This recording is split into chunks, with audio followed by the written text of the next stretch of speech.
Assalamualaikum warahmatullahi wabarakatuh. Kembali lagi pada video pembelajaran di mata kuliah pengantar manajemen. Pada video kali ini kami akan membahas mengenai kelompok kerja dan komunikasi dalam organisasi. Sebelum itu, izinkan saya perwakilan dari kelompok 4 untuk memperkenalkan anggota kelompok saya, yaitu Tiara Putri Ramadhania, Ahmad Fauzi, Sofi Kotrunada Diaul Ali, Arwini Puspita, Nabilah Irwan, dan Arianto Saputra.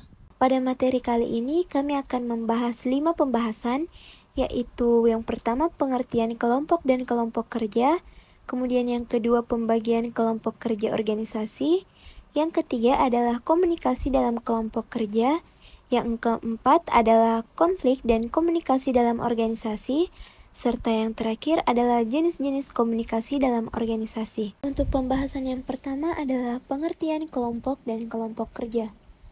Menurut Stoner, Freeman, dan Gilbert, pada tahun 1955 menyatakan bahwa kelompok sebagai kumpulan-kumpulan antara dua orang atau lebih yang saling berinteraksi dan saling mempengaruhi untuk suatu tujuan tertentu untuk bersama-sama saling memahami. Berdasarkan dari definisi ini, maka kelompok memiliki karakteristik sebagai berikut. Yang pertama adalah kelompok merupakan sekumpulan orang yang anggotanya lebih dari 2 yang mungkin memiliki karakteristik yang berbeda pula di setiap individunya. Yang kedua adalah adanya hubungan interaksi atau komunikasi di antara kumpulan orang tersebut. Dan yang ketiga adalah adanya tujuan bersama untuk mencapai sebuah kesuksesan bersama.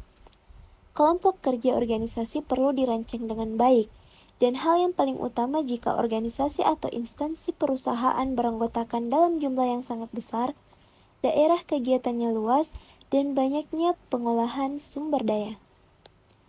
Kemudian pada pembahasan yang kedua yaitu pembagian kelompok kerja organisasi. Secara ilmiahnya maupun prakteknya kelompok kerja organisasi terjadi menjadi 2, yaitu kelompok kerja formal dan kelompok kerja informal. Kelompok kerja formal adalah sebuah kelompok kerja organisasi yang didirikan dan disusun secara resmi oleh manajer kelompoknya, yang kemudian akan diberi tugas dengan bagian-bagiannya masing-masing yang terkait dengan tujuan suatu organisasinya. Kelompok kerja formal biasa juga disebut dengan kelompok kerja langsung, kepanitiaan, dan kelompok kerja temporal atau khusus. Kemudian kelompok kerja informal. Kelompok kerja informal adalah kelompok kerja organisasi yang disusun atau sudah tersusun dengan sendirinya, ketika beberapa anggota dari organisasinya yang kegiatannya tidak terkait langsung akan memengaruhi kinerja dari orang-orang dalam organisasinya.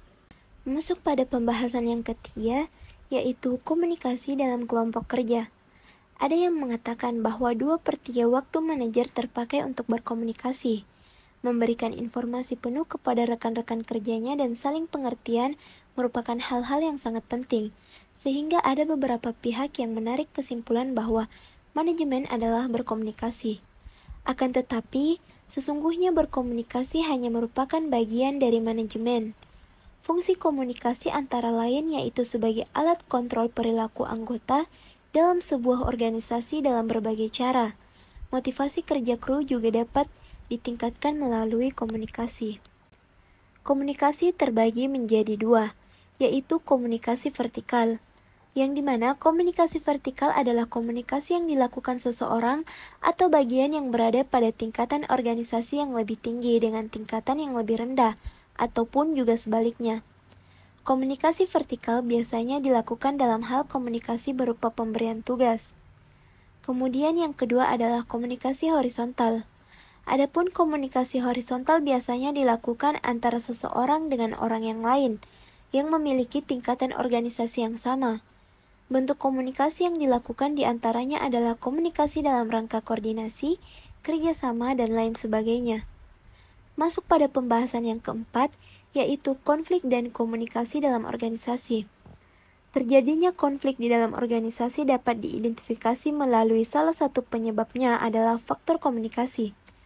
Komunikasi yang tidak tepat atau yang salah akan menyebabkan terjadinya salah komunikasi atau salah persepsi, atau sering dinamakan dengan miscommunication.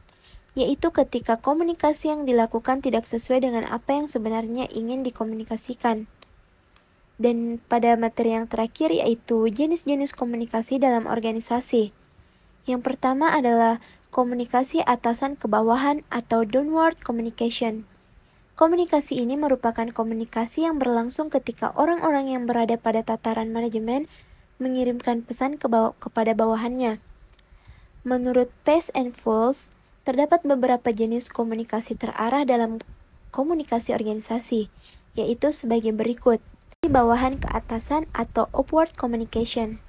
Komunikasi ini adalah komunikasi yang terjadi ketika bawahan atau subordinate mengirim pesan kepada atasannya. Fungsi arus komunikasi dari bawahan ke atas ini merupakan sebagai penyimpan informasi tentang pekerjaan ataupun tugas yang sudah dilaksanakan. Penyampaian informasi mengenai persoalan-persoalan pekerjaan ataupun tugas yang tidak dapat diselesaikan oleh bawahan, penyampaian saran-saran perbaikan dari bawahan, penyampaian keluhan dari bawahan tentang dirinya sendiri maupun pekerjaannya. Kemudian yang ketiga adalah komunikasi horizontal atau horizontal communication. Komunikasi horizontal yaitu komunikasi yang berlangsung di antara para karyawan ataupun bagian yang memiliki kedudukan yang setara.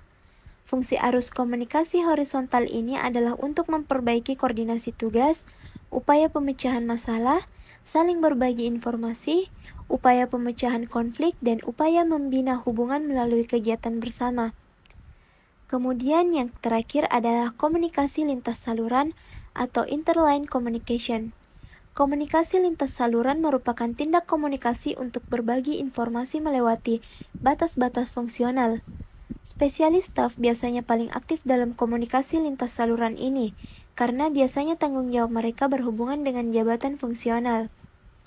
Akhir kata, hal terpenting dalam komunikasi adalah mendengar apa yang tidak dikatakan. Hal itu dikatakan oleh Peter Drucker. Mungkin hanya sekian presentasi materi yang dapat kami sampaikan, kurang dan lebihnya mohon dimaafkan. Kami membuka sesi tanya jawab bagi teman-teman yang ingin bertanya, dan sampai jumpa di presentasi selanjutnya. Wassalamualaikum warahmatullahi wabarakatuh. Terima kasih.